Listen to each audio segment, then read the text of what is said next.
Hi, George. Hi, George. Happy Wednesday. Happy Wednesday. It is wine day. Wine Cheers Wednesday. to you, friend.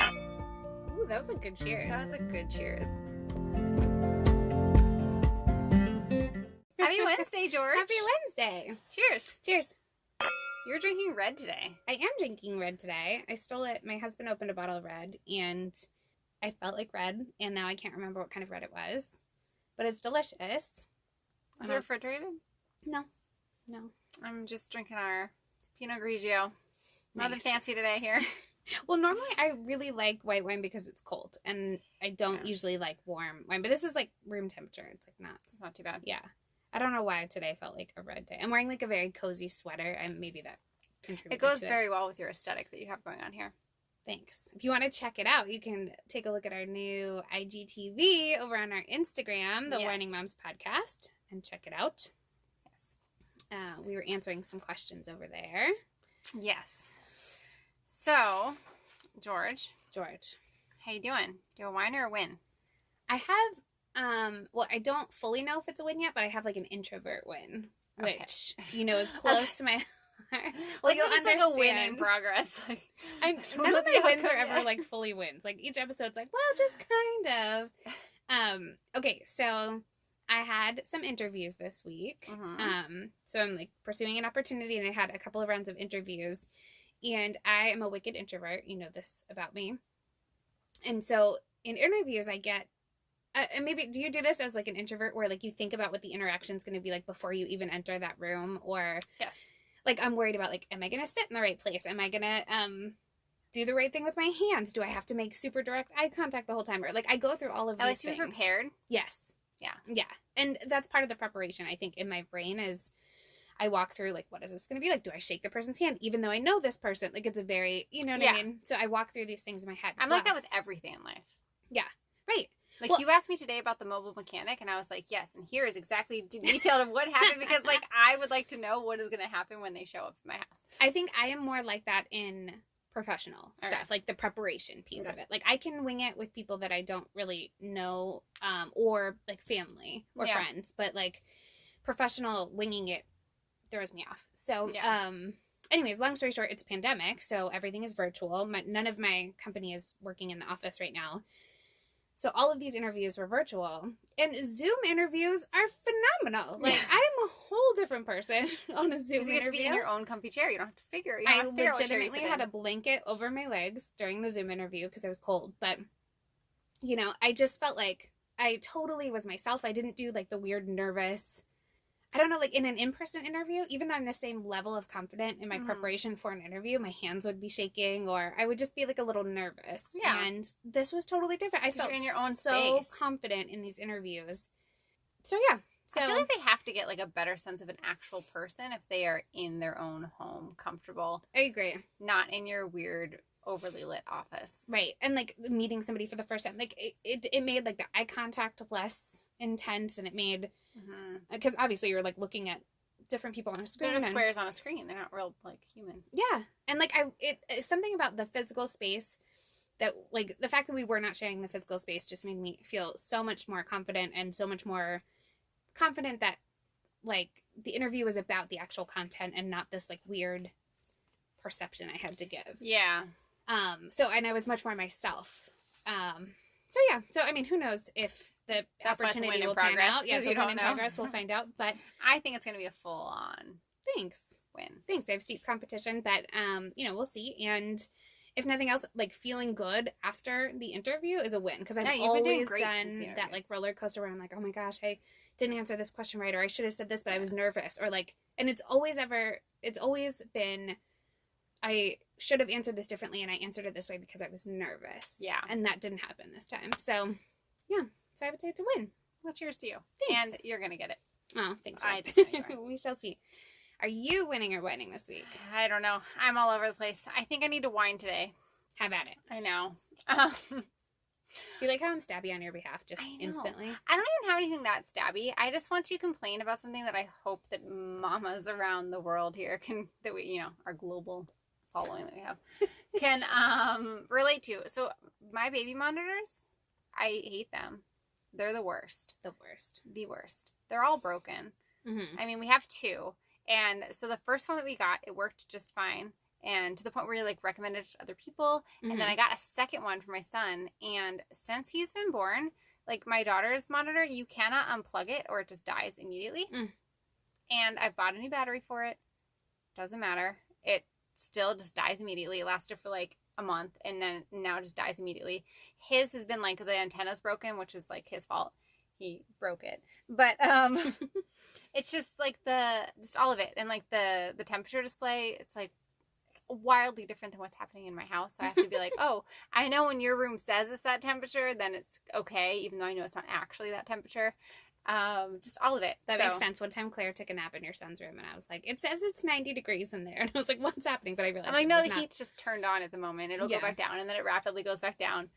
So his, I know if it says like 78, it's good. Because like where it's positioned, which like fine, the technology, but it's just the batteries on them. Yeah.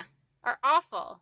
What? Okay, and what is it about? Like, how can we have like the most amazing technology and everything else, and then the monitors suck?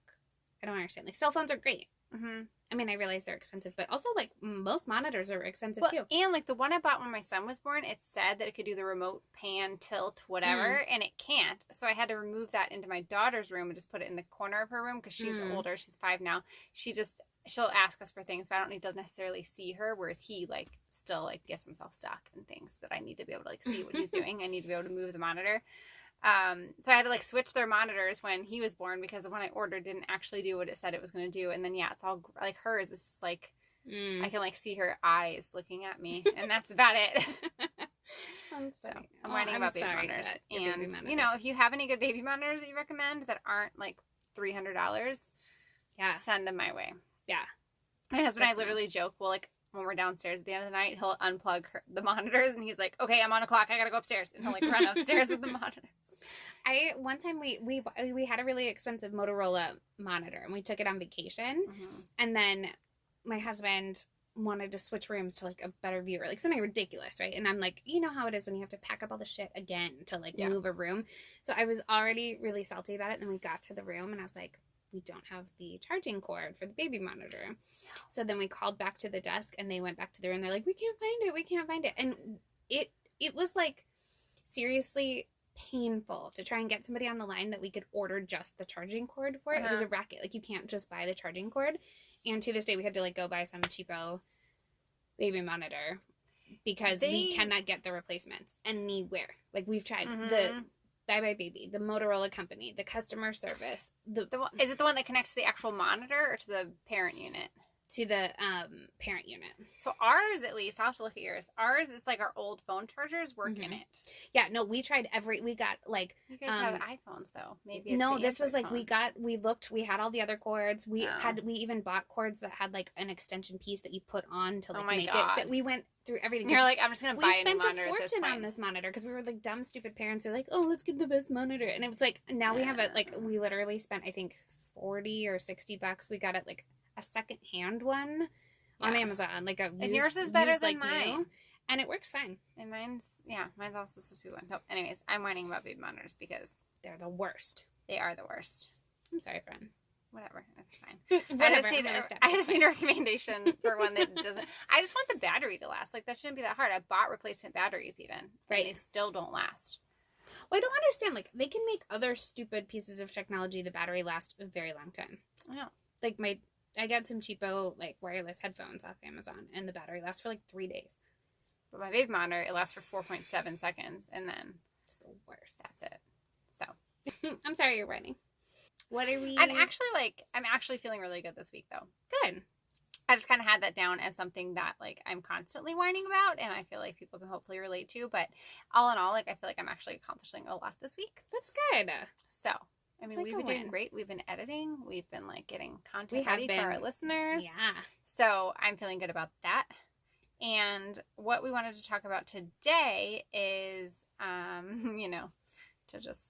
it's a really great topic. We want to talk about guilt today. Dun, dun, dun. I know. Final episode of the season. Guilt. Yes. Guilt.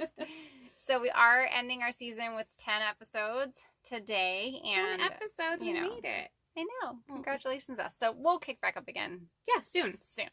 But we just want to kind of brainstorm some content for you guys. So if there's anything you want to hear us talk about, find us on our Instagram page, The Whining Moms Podcast, and let us know. But today I just wanted to, so I was talking to my cousin, who, shout out to her. I know she listens to us when she's working out. Yay, thank you for listening. I know, it makes me so happy when people that we know listen to the podcast and they enjoy it. I'm like, well, that's great. And then obviously finding people that we don't know as well that we can connect to. But I was talking to her about guilt and how it functions in our decision-making process. So we were talking about kind of the concept of the guilt trip that people can give you. You got real crazy eyes for that. I have so many opinions on that. I know. But like how that functions for us in that we've kind of talked about when we were talking about anxiety. It's like, it's almost like you feel like you're having to do your due diligence by feeling bad when somebody puts that guilt trip on you. So if you make a decision that's best for your family or you as a human or your kid or whatever, and somebody else is going to make you feel bad about it because it's not the decision that they would have made, it makes you feel like you can't own that decision, that you can't just be confident in it because somehow you're being a jerk. What, can I ask, like, what are some of the things that have happened, maybe to your cousin or, like, that you guys were talking about that make it clear that that person is giving a guilt trip to you? Well, with us, we were kind of talking about it in the context of, like, when you know certain people, you know what they're going to do before they even do it. So you're like, okay, I've made this choice. I have to now tell this person, and I already know what they're going to say, and then I'm going to have to feel guilty. So I was talking about it to her about, like, well, just own your decision. Like, your decision's fine. Right. Like, you've thought about everything. It's not hurting anybody else. It's putting you and your family first, and that's great. And so we were talking about it in that context. But the angst of that, but we still judgment, that like looming judgment, I know, is painful. Yeah, exactly. And so when I told her, I was like, own your decision. You've thought it through. And she's like, this sounds like a good podcast episode. Yes. Like, it does. So I hope this resonates for other people. And that's kind of what I was talking about, of how it makes me happy when, like, people we know that we do converse with, it resonates, and then we can kind of create content that works for people. So, yeah, good idea. I think that, so we were talking about it in that context of just, it was more people that we know, and you know they're going to guilt trip you. What did you ask me? Like, what were some of the things that people may have done to exhibit that they disapprove of your opinion? It's more just like the passive aggressive, like maybe the tone, just like language.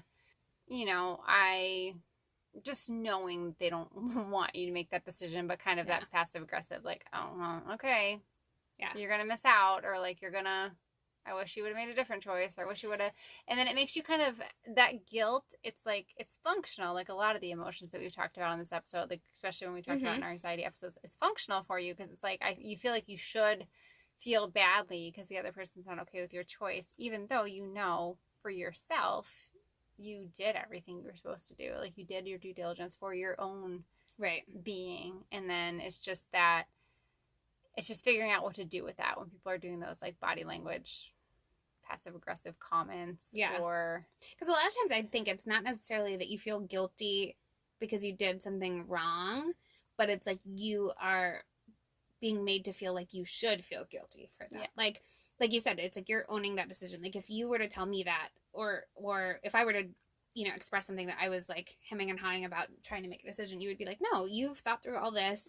You're drawing a boundary. That's a healthy thing to do. But then it's like, if I'm like, yeah, and I go and own that, then like the person who might be giving me the guilt trip is like, oh, do you not care about my opinion? And that's like where the guilt comes in. Because it's not necessarily that you feel guilty about the decision you made, but you feel guilty that somebody perceives that to be like a personal dig against them. And I think that sometimes people wrongly interject themselves in your life when it's not their position to tell you what you should or should not do in that scenario. It's not. And I feel like guilt is one of those emotions that as I am actively feeling it, I'm asking myself, why are you feeling this right now?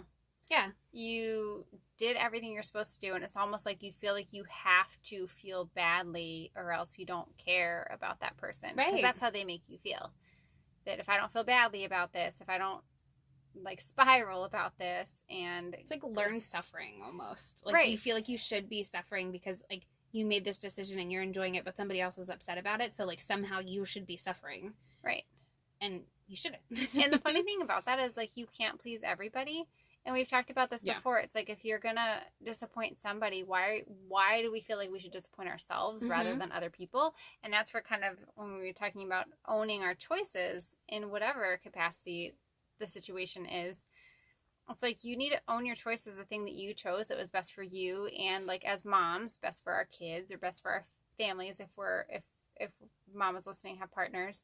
And it's like, I don't remember where I was going with that, but, like, you just have to own those choices. And it's like, you feel like you're not doing your due diligence if you don't feel that guilt. And I feel like sometimes generationally, like, there have been generations that were, like, told to be seen and not heard, and like that their feelings didn't matter, and then the subsequent generation then didn't really know how to, like, cope with those feelings because, like, they got the remnants of that plus, like, this new individuality, and then they raised kids who now, like, our generation, who are, like, so empowered to be like, no, I'm going to make this choice. And, like, we do this actively with our kids. Like, we teach them to draw boundaries. Like, if our kids are saying goodbye to each other, we, like, teach them to say, like, hey, would you like a hug or whatever. Like, and this is, like, things that we actively, I've seen us both do, instead of just assuming that, like, the other person's opinion is how you should feel because that's like the polite thing to do. And I do think there's, like, the this polite piece that makes you, like, feel that guilt. Yeah, like, it's like an expectation from a manners perspective, which is silly because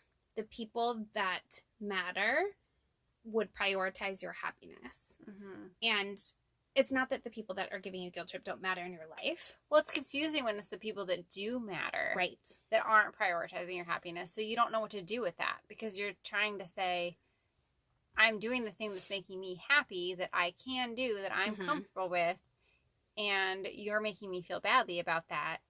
And so it's like, you don't know what to do with that emotion. And so it turns into this weird guilt feeling. Yeah. Guilt is the best way to describe it. And I'm much more permissive of that from people that I really care about, that are specifically, like, family. Like, it's not like a friendship that I chose to have in my life, or or somebody at work. I'm much more permissive of, like, that weird telling me how I should feel and feeling bad that I'm not making you happy when it's family, specifically for me. So you find it's harder to set those boundaries. Because I feel like, I mean, you don't get to choose your family, right? Like, you have this family, and I appreciate family. It's like a cornerstone of, like, what I find to be so important. But at the same time, you know, as an adult, I now see the value in drawing boundaries for myself and my family. So it's a weird, confusing thing when that person makes me feel bad for the decision I've made. Right. And I think part of that with family is you can't choose your family, and you can choose to have whatever relationships you can have with your family. So that's to say, like, okay, yes, you are this particular whatever, fill in the blank in my family, and that's important to me. And I'm still going to set those boundaries. So it's like, when they do those things that you know they're going to do because you know them so well, it's not taking you. It's a weird thing to try to figure out how to not take on those feelings. Yeah. And to just recognize that you are feeling happy and you are feeling okay. They are not, but you know them. You know you're not going to change them. What is a family relationship? So what do you, like, what would you recommend? Like, if you were giving advice to, like, your cousin and you told her to, like, own that decision, what are some of the ways that you would empower her to, like, draw that boundary in a way that helps them all to move forward together? Well, for me, I just try to, anytime her or anybody else is talking to me about these kind of struggles, whether it's with a family or a friend or whatever, I just try to focus on that individual and what it is they want. And for me, it's about, okay, that's what you want. And as long as you're not, like, hurting somebody else, like physically hurting another human being, then what you want is just fine. And I think that we have somehow learned that what we want is not okay if others are opposed to it. I have seen a lot of success lately in trying to be more clear about my boundaries and avoiding guilt by saying, hey, I hear that this is your opinion, and I know it's because you care about me, and here are the things that I've thought about to make this decision. So I appreciate like your input in the situation, and this is how I'm choosing to move forward. And so like you again, do try to explain yourself of here's what I did, and sometimes that helps.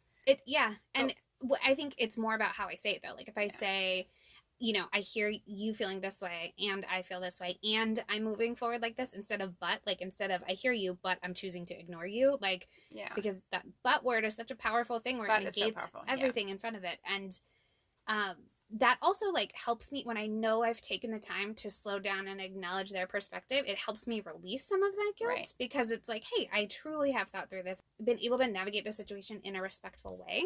Right. And that helps me to let go of a lot of the things that would normally make me feel guilty. Yeah, and I think, yeah, that's a really good perspective. And I think for me too, it's when somebody comes to me and I'm sort of an outsider on the situation, I do try to talk through, okay, how did you come to this decision?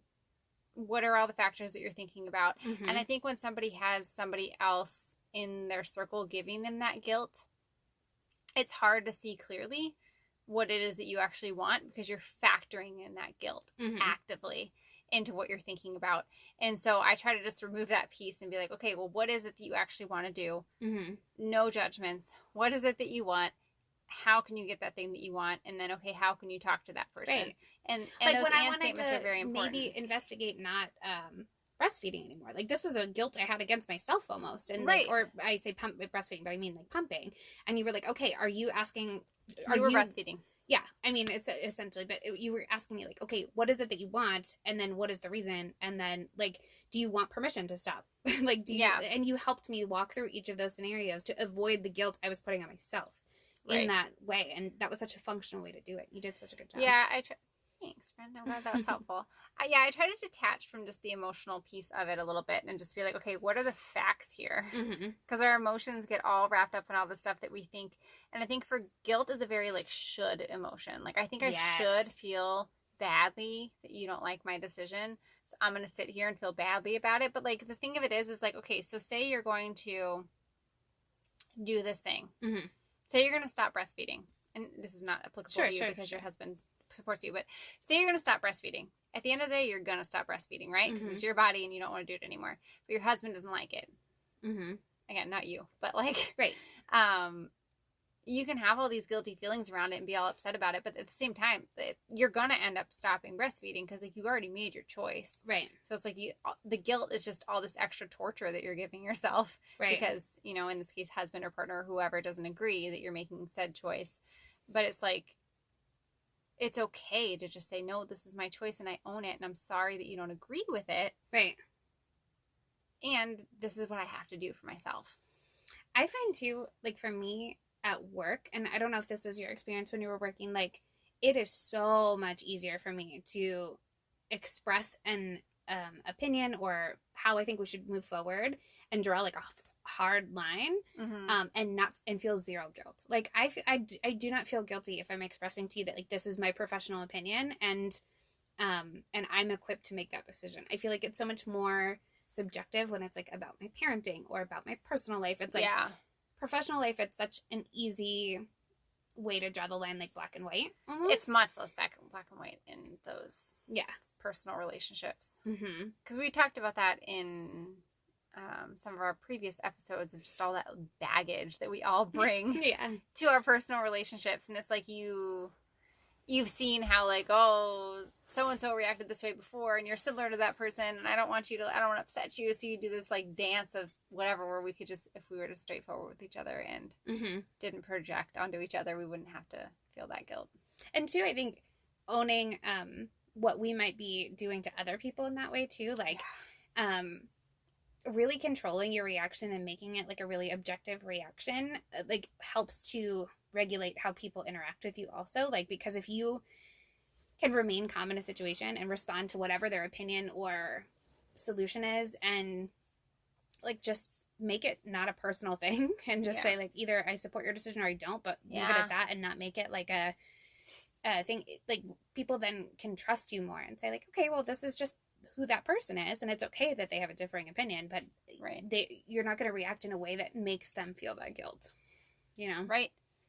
Do you find that the people in your life that make you feel act? I feel like there's certain people that actively try to make you feel guilty. Do you feel like they're less self-aware? I do. Because a lot of times it's like the people that are making me feel the guiltiest, I want to just hold a mirror up and be like, hey, Yeah. here are these things that I feel that I do not call out regularly, that I love you despite of. And I mean, you know, nobody's perfect. Everyone has, again, different personalities and different things. But I do feel like a lack of self-awareness breeds sometimes insecurity that might make somebody feel like if they were to share something like that they would be judged, and so then they judge you for that same thing, or they judge you because they anticipate somebody else will judge you, and they're trying to stop that from happening to you, but in turn they're judging you. Right. Because I feel like when somebody else is trying to project that guilt onto you, it's something that whatever you're doing is poking at some sort of insecurity of their own. Yeah, that's such a good but like a way to say that, because you're right. It is like anytime somebody has like a really adverse reaction that is judgment based and not like a factual, like you are going to hurt yourself kind of thing, it's usually because they've been burned in some way in that area, or they've experienced judgment in that way. And you're right, it is like a really like them taking a look at themselves. Well, I do feel like a part of what fuels some of the guilt in our closest relationships, whether that's family or friends or romantic relationships, is the expectations. I feel like there's certain expectations that get kind of just woven into these relationships that if you either grow and change and don't fit into those expectations anymore, or in a given situation it's just not working for whatever reason, that you have to go against that grain. Yeah. People have a very visceral reaction to that. And I think too, if somebody sees change, specifically when people are growing, it triggers, again, the insecurity that you mentioned. I was just listening to this podcast of this woman who had been on this like year-long health journey, and she lost like 150 pounds, and she, you know, made huge changes in her life. And she's like, I had friends who I used to like hang out and drink with all the time, and I couldn't do that anymore because I was on this journey, and I got all of the comments like, you've changed, you're a different person. And then she's like, and I felt so guilty for that. And then I look back and she's like, hell yeah, I changed. Like I made this healthy choice, and like I don't need to stay in one form because that's what makes you comfortable. Right. And that just resonated with me so much, because it's like the more you grow and the more you set your own boundaries, you keep going and you keep achieving new things. And it's like you don't have to shrink to fit into somebody else's box, which we keep coming back to. Right.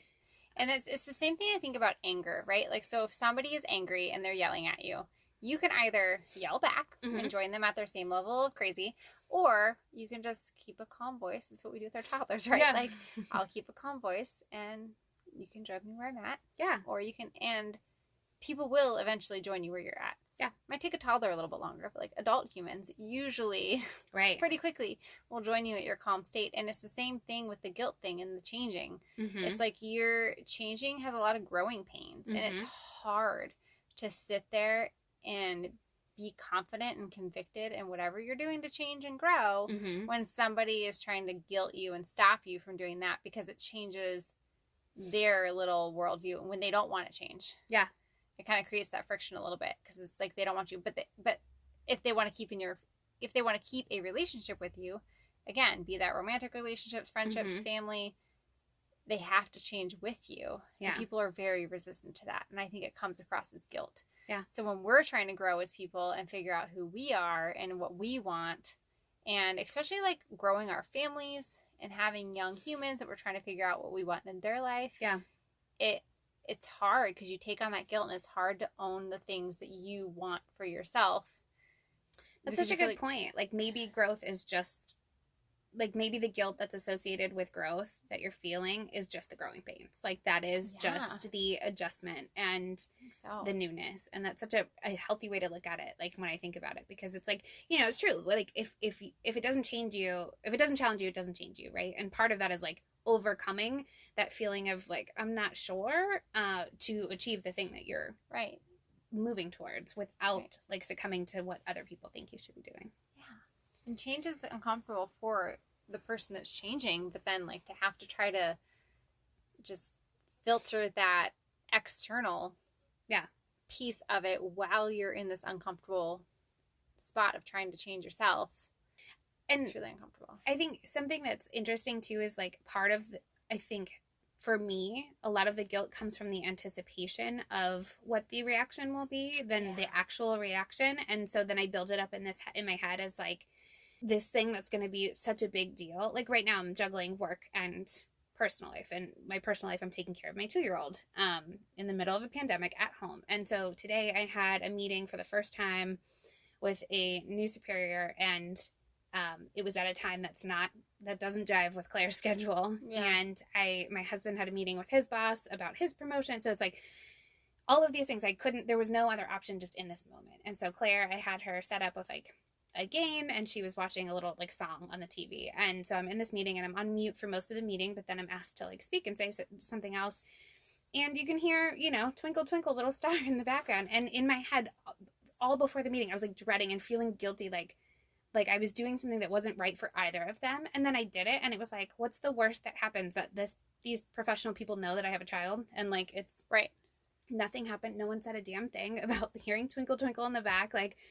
And then one of my coworkers even had their baby like in the shot and like handed it to handed the baby to his wife, and like that was that, and it was like fine. So that was guilt that you put on yourself. It was again, yeah, because it's the perceived reaction that I'm expecting. Well, because you hold yourself to a very high expectation with your professional life. Yeah, and so that's why this year has thrown you into such a curveball. And that was something I wrote down about guilt, was that I feel guilt. Oh, I put a huge amount of guilt on myself, and I guess it's around that word should, right? Like I should be this way. And I feel guilt around being present, because when I'm working, I feel like I should be really present with my daughter. And then when I'm with my daughter, I feel like I could be better at work, like because it's during quote unquote work hours, even though I work all the time, like all around her schedule. And again, it's around the should, like, so I perceive that, I don't know, like the people in my bubble or world will be like somehow viewing me as not accomplishing or not living up to my end of the bargain somehow. And it's two really important things to me, my career and my daughter, like, daughter taking priority, obviously. And so I do this weird thing where I guilt myself, and it's a very strange thing. And that's kind of paralyzing though. Because it's like, you're right. It's you're doing the one thing and you're thinking about how you could be doing the other thing. And it's just kind of back and forth. I was talking to my husband about this the other night. I was just sitting there and I was like, you know what? I'm just sitting here and I feel so like angsty. Yeah. Because I know there's a million things I should be doing right now, but I know that I can't start a single one of them. Yeah. Because I have like 7 minutes before one of these tiny humans needs me. Right. So it's like you're constantly in this state of just this self-guilt that you put on yourself. Like I should be doing all these things that I can't get to because I can't dive into them and I can't give my all to them. So guilt is messy, man. It is. Or I'll feel guilty if I'm like taking a rest day. Like it's a Sunday and I'm like, this is my day. I'm always saying how if I didn't have work, I would get all this stuff done. But then I'm also like at some point, like my body needs to recharge. And if I just want to like watch a movie, I feel like somehow I'm like going to be perceived as lazy, even though my husband would never say that. My husband will be like, go take a nap, go do whatever. He's but you're perceiving yourself as those things. Right. And I'm thinking like, and it's funny because I always tell him like on a weekend, I'm like, go take a nap, go do your thing. Like, because I understand the value in that. And so but why like I do it to myself. Other people. It's true. It's true. I'm an acts of service person. Love language. So I like much more would prioritize, somebody doing something to take care of themselves. Yeah. So. Yeah, which is interesting because you are a very acts of service kind of person, but it doesn't translate to yourself because you feel guilty. Yeah. Like I don't, service for yourself. That's true.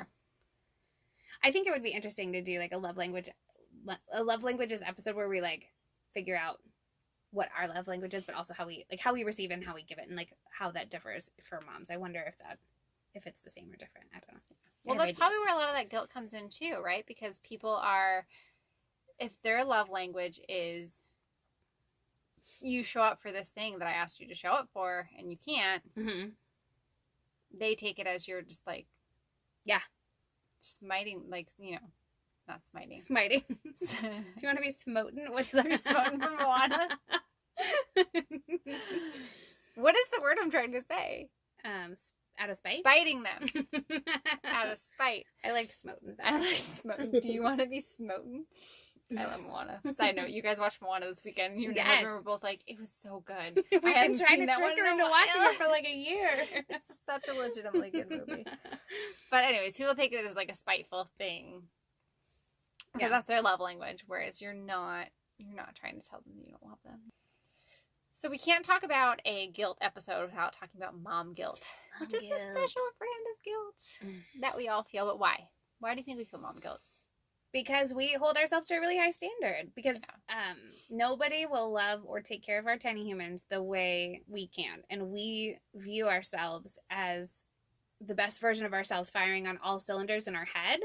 And then we compare our like current self to that. And my husband loves to remind me that like your best changes every day. Like your best today is different than your best tomorrow. And I think it's like, I think it's part of that book, The Four Principles. I'll confirm. But like your best is going to change every day. So what you're physically and mentally and emotionally able to do today will be different than tomorrow. And you can only hold yourself to that standard and not like, you know, and I'm the opposite where I'm like, I need to be better than I was yesterday, which is, that's a steep,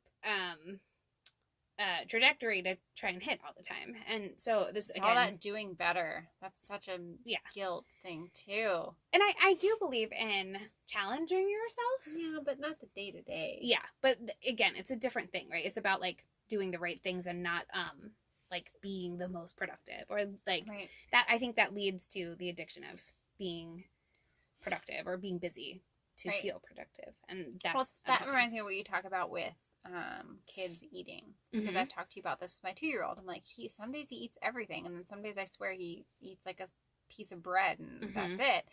And you told me to look at it over the week, not the day to day. And that's the same thing with your goals, right? Like you can't be like, I need to be better than yesterday. Like as long as you're growing week to week, day to day, that's a really good perspective. You look at the day to day as, this is who I am today, this is what I can accomplish, this is what I have the energy to do. But you're still, on the whole, if you look at it across a week or a month, you're still growing, even if the days are kind of an up and down. What do you think is the thing that makes you feel the most mom guilt? Dun, dun, dun. Dun, dun, dun. I don't know. I think it's just kind of that, we talked about where I think it's always that should, right? So like tonight, I all day was like trying to get the dishes in the dishwasher and get everything cleaned up from the 5 million meals that our family eats a day. Dishes are never ending. Freaking never ending. And so I make the choice during the day to play with my kids and teach them and do all the parenting things. So the dishes pile up. And tonight, my husband was playing with them, and they were having a blast. They're all, like, screaming and having the best time ever, and I'm cleaning the dishes. And as I'm sitting there, I was thinking about this episode, because I'm like, gosh, I feel guilty, because I should be, like, part of that. But at the same time, in my mind, I can recognize they're having one-on-one time with Dad, and they're having a blast, and he plays with them differently than I do, and that's stimulating for them. But it's, like, I think the thing that gets me from a mom guilt perspective is just, no matter what I'm doing during the day, I feel like I should be doing something else, or I should be able to do it all. And at the end of the day, at the end of every single freaking day, like something goes undone. It's like, it's like 50% of the things that I think I should have done. It's like, you can't. Right. It's like, if you choose to, okay, today, like my kitchen's clean. I did do all the dishes. I did take care of the tiny humans. We did do some learning. And, but my laundry's piled up again because you can't do it all. You can't. So I think it's just that juggle that gives me the mom guilt of like, gosh, I wish I could just stay on top of these things. And it's just a never ending crushing. Yeah. And that comes back to like what we talked about in our very first episode, which was like prioritizing. It's not, we feel like we are putting something off, or we feel like if we go to bed with something on our list undone, that like somehow we're procrastinating, and really we just chose what it was in the day to prioritize. And I think that's definitely, I had that same struggle the other day where Ryan was playing with Claire, and I was like, I should go in there and be with him, but I just needed a minute of just not doing something. And I sat in the kitchen and I just sat there, and I was like, so that's kind of one of my main, I think, mom guilt things. What about for you? Where's your where's your mom guilt come? Rear its ugly head. My mom guilt comes when, because I'm juggling work and stuff, and a lot of times I'll answer emails from my phone while we're like on a walk, or Claire's playing at like the grassy area, and I like see something come through that I can easily answer. I'll do it, and she will yell at the top of her lungs, and she will go, "Mommy, no work!" And the fact that she can communicate that, oh, it like demolishes me. And it's like I know I'm doing this little thing now so that it doesn't pile up to hours of work later, and it's like I'm trying, it's just like that can't win. It's like that there is no perfect balance, and I think that's what I'm slowly trying to start to realize, is that like there is not like you can't have a perfectly balanced day. You can't. We could plan all day long. We could limit the things, but at the end of the day, we still have more commitments and things that we need to do than are physically possible to all do in one day, because that's what our society has like developed to. Even in every different lifestyle, that's still the case. And I just, that gets me. And then also, like, she's had so much more screen time this year because of work. So like when I go on, like today, I put her on the meeting, and then I have her set up, and I like have her, and she doesn't even like, she'll play instead of really just like zoning out in front of the TV. Mm-hmm. So that's a good thing. But at the same time, like in my head, I'm like, oh my gosh, these people in this meeting, not only are going to hear a tiny human, but they're going to hear the TV in the background. So then I'm the mom that has the TV in the background. And like, which no one is thinking right now. No. I know. And it's funny because one of my biggest clients this year, like this, super, very important woman as part of this organization, every single meeting, I could hear the Grinch in the background of her meeting because her kids were watching the Grinch, and she had 3 kids at home. And I'm like, listen, you do you, lady. Like, it's, because you can't, what is your option? Right. Like, you need to have this meeting, and I can't have her climbing the walls when I can't. They're going to get hurt. Yes. And that's what it is. It's containing her. Yeah. And also, like, I realize now, like, I had a ton of screen time as a kid, and I turned out okay. And, I mean, did we? But yeah. Well, I mean, I guess it's not, like, the same level, but, like. No, I get it. I don't know. We grew up in the 90s where, like, we had a lot of time where we were not really. There's a lot of screen time. Yeah. So I was thinking about when you said about her saying no work. I know you've talked about that before. And it's funny because it's like, part of that is teaching her that there's boundaries, mm-hmm. and whether it's work mm-hmm. or just that you need to go sit in the kitchen and have a moment of me time. Like, I've gotten to the point with my older child, my daughter, like when I say mommy just needs a minute, mm-hmm. she'll go, okay. That's and like, nice. I mean, sometimes, but in a good moment, she understands that that's mm-hmm. like, okay, I just need one moment, and then I will be back with you. And so it's true of that with the work too. But I was kind of thinking about that when you said that. I know a big part of your drive with work is that you hope that Claire will feel proud of you, that she'll look up to you, mm-hmm. that she'll want a career as well. So I wonder if that's part of your guilt too, is like right now at her 2.5-year-old age, she's going, Mommy, no work. Because it's taking time away from her, and what you want long term is for her to like admire that piece.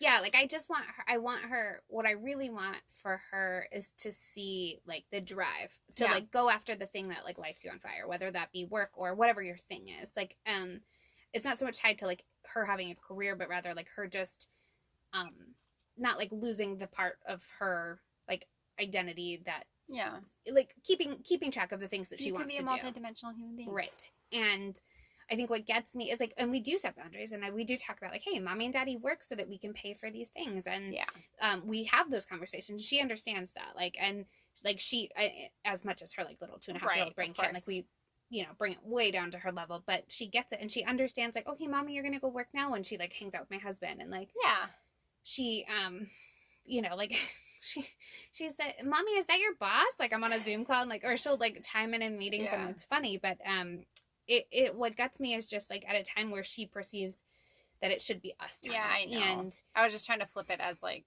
it's also good for her to see that you're setting that boundary and doing the thing that like it is, and happy, I think so. It's hard for her to hear understand. her say that. I know. Well, and she doesn't understand, like, when I pick up my phone. Like, she thinks it's one of two things. She thinks it's either I'm working or I'm making the grocery list. And she goes, oh, are we getting groceries? And I'm like, no. And then she goes, are you working? No work. And then she, like, that's when she shuts down. Groceries she knows are coming for her. Fast forward that a few years, my daughter will be like, oh, can you add this to the grocery list? And then, like, when we get it, she's like, I ordered this. Like, oh, did you order your Cheez-Its? Oh, that's so funny.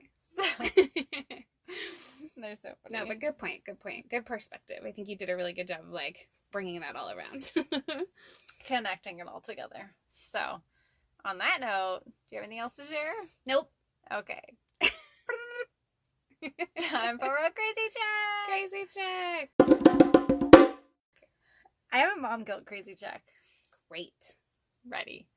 I'm ready. I don't want to be the only guilty one. I realize how much guilt I'm carrying around. I need more therapy. This episode was... So we're taking a break from season 1 so that that Caroline we can can go both get therapy. I feel like I don't know. I could use some like maintenance therapy, I do believe. I feel like. We all can, man. I feel like just talking some of this out just made me rethink all of this. Yeah. And how guilt drives our behavior. Yes. So you and I were talking about this a little bit this evening, actually, before we came up here to record. You were looking at all of the art that is around my kitchen. And you shared that as soon as she goes to bed at night, you get rid of the art because she's younger and just hope she doesn't notice. And usually she doesn't. I'm having a hard time. I feel guilty. Like, I feel so guilty if I throw away their art. Yeah, especially my older one, because she's like, I know she worked hard on it, and I know she like loves the thing that she created, but especially now, like, she loves doing art projects, so I try to do a lot of art projects just as like an activity fit, but you can't keep them all. Yeah. Like, where are they going to go? I'm going to need a second house to put them. But I feel so bad throwing out their art.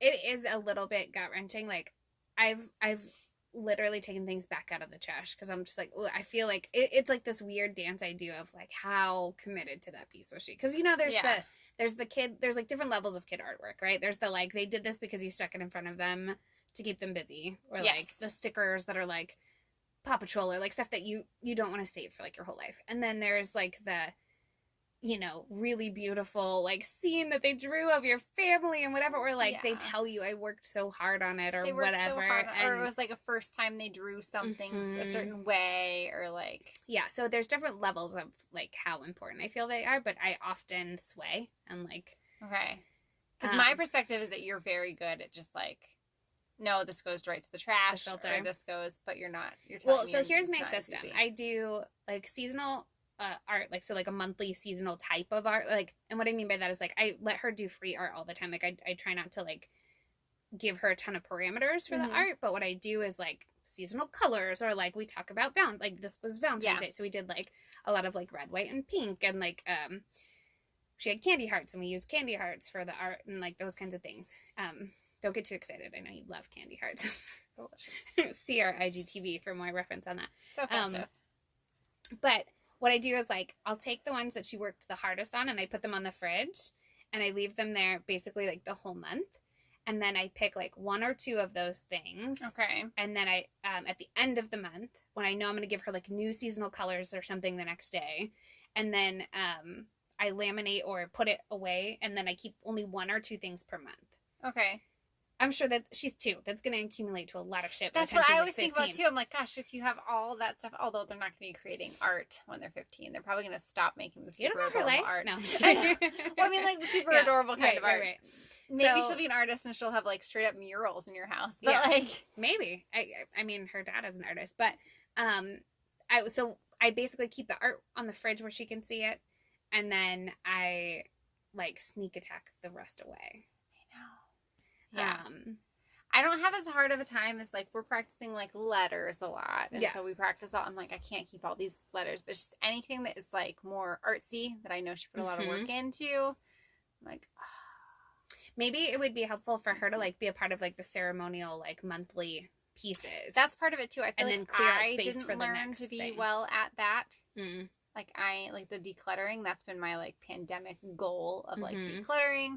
If it doesn't bring me joy. My hoarder, yeah. I mean, you are a hoarder. That's why I'm like, I don't understand how you're so good at not hoarding the art. I think I just married into hoarding. Maybe. And I, like, support my husband's hoarding. Maybe. But, yeah, I can, but also, too, like, your daughter is at a different phase of mine, and she's doing a lot more, like, preschool activities where she's, like, a lot more engaged in the act of it. And so, you know, I think maybe involving her in the process, like, hey, maybe we get to choose 2 every month, even if you don't keep them forever, but, like, it's a lot more manageable to keep 2 in a box than 15. I know. Yeah, she doesn't understand that concept just yet. She was asking me why we don't keep, like, all the Christmas cards forever. And I'm like, well, I don't have anywhere to put everybody's Christmas cards, so, like, we enjoy them. Yeah. Which I did try to keep them in the past because I was like, oh, I feel bad. But then it's like, you don't have anywhere to like. But that's that guilt you're building for I yourself. I know. This is why nobody it's my knows. crazy check. No, but like, I once considered, I saw like somebody put, like, get one of those like key rings and they like put a hole punch and they I tape saw them. that too. And I'm like, why did you put that out in the world? Because then I feel like I should do that. And at first I was like, genius. And then as I was telling my husband he was a hoarder, I was like, oh, I see. it's hoarding. Yeah. Like it's just straight hoarding. Yeah. And it's so, the decluttering is so refreshing. Like I am good at getting rid of the things now after like a year of intensive decluttering therapy. Hashtag Marie Kondo and the Home You Edit. did a great job. But thanks. I mean, it's come back around. We had Christmas and birthdays. So like it's cyclical for sure. More needs to happen. It's an ongoing process, but it's the art. The art gets me with the guilt. Yeah. I would say just get her involved in the process. Maybe just explain, and maybe that might teach her good boundaries with like the amount of things she keeps. Like, hey, if we're going to make new art, some art has to go out unless it's like 1 or 2 pieces that you feel very strongly about. Yeah. And you can do it like in a less dramatic way where it's like not like I'm throwing it in the trash right in front of you. I know, right? It's like, but I do try to teach her that. Like she broke one of their Mickey Mouse little tiny toys broke today, and I was like, well, I can't fix that one because she's big on like, can you fix it or not? I was like, I can't fix that one, so it might be time to say bye to Mickey. And it's like, and so we were like, well, thanks Mickey for all the fun, and she like took a picture with him, and then she did like go over to the trash and throw him out herself, and I was like, okay. That's a good boundary. I'm like, great. You're winning. I'm not totally failing at the boundary thing as you sit next to my piles of yarn that are my hobby and artwork that I do. I know. I have a box that I still not have unpacked from our move of like watercolor stuff that is equally as cumbersome. So. I know. So. And I haven't gotten rid of any of my own artwork. I know. My husband, I have these canvases that I painted like super rookie novice. They were cute. I like them. Acrylic. He showed you the canvases? Oh, I showed you his hoarding. No, can I tell you? Every single time I've moved, like the time we moved in together, the time we moved all the stuff around in the garage, and then the time we moved here, I keep putting them in the trash, and then I find them. Like one time we went to Costco, and I was like, and he goes, "Oh, you can't look in the trunk." And I was like, "What is in the trunk?" He was just hoarding them in the trunk. For you. See, there's something endearing about another person hoarding things for you. But do you think we've looked at them for the last 5 years? You looked at them and said, "That's me. I like them." I didn't look at them. I showed you the edge of them. They're still sitting in trash. I don't know. I need more therapy on this situation. So, anyways, we're losing it. Try to manage your guilt. Own your decisions. Whatever it is you decide your decisions. Stay strong in your boundaries. Stay strong in your boundaries. You got this, friends. You do. So thank you for all your support in this first season of the Whining Moms podcast. If you don't already, please make sure you're following us on our Instagram for all the most up-to-date information on all things podcast, the Whining Moms podcast. And we also have our website, thewhiningmomspodcast.com, where you can sign up to receive emails from us. Yes. And thank you so much for your support and feedback throughout the season. It's meant the world to us. And if you are interested in what's coming next season, or you have an opinion on what we talked about this season, head over to Apple Podcasts and let us know in a review over there. That would really help us grow our show. And share us with your friends. If you like us, share us with your friends so that we can keep our community growing. Yes. All right. Happy Wednesday, friends. Happy Wednesday.